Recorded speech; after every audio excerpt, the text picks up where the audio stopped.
Sponsored by Progressive Insurance. I'm Christopher Cruz. We've just learned the first defendant to breach the Capitol building on January 6th has been sentenced to more than 4.5 years in prison.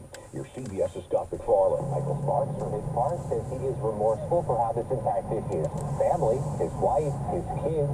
He's remorseful that he was there and it didn't make a difference, but says he's not remorseful for going that day and having his voice heard. The 46-year-old Sparks was convicted by a jury in March on charges of felony obstruction of an official proceeding.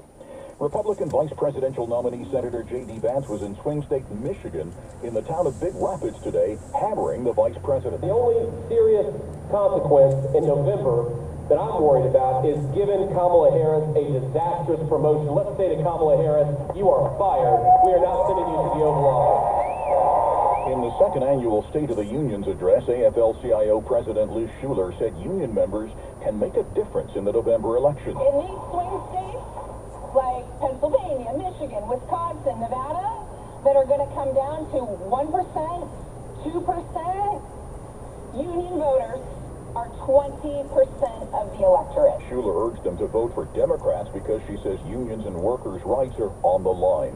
There's been a deadly accident at a Delta Airlines maintenance facility at the Atlanta airport. Details from CBS's Manuel Bojorquez. Delta confirming that 2 of the tech-off maintenance workers were killed and another one was seriously injured and taken to the hospital. The airline at this point is still investigating and not giving too many details about exactly what kind of accident happened there, but they did note that it happened in the tire and brake shop.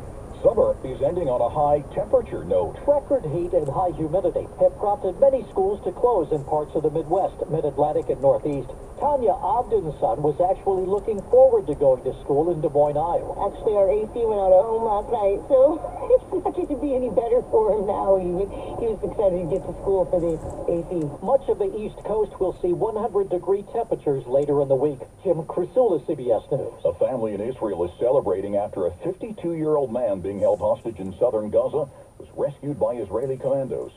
IDF spokesman Daniel Hagari. During a complex rescue mission, Kai Farhan El-Kadi from the Bedouin community of Rat, who was kidnapped from Israel by Hamas terrorists during their massacre on October 7th, has been rescued. The Dow is steady at this hour. The S&P 500 and the NASDAQ both up about 1/4%.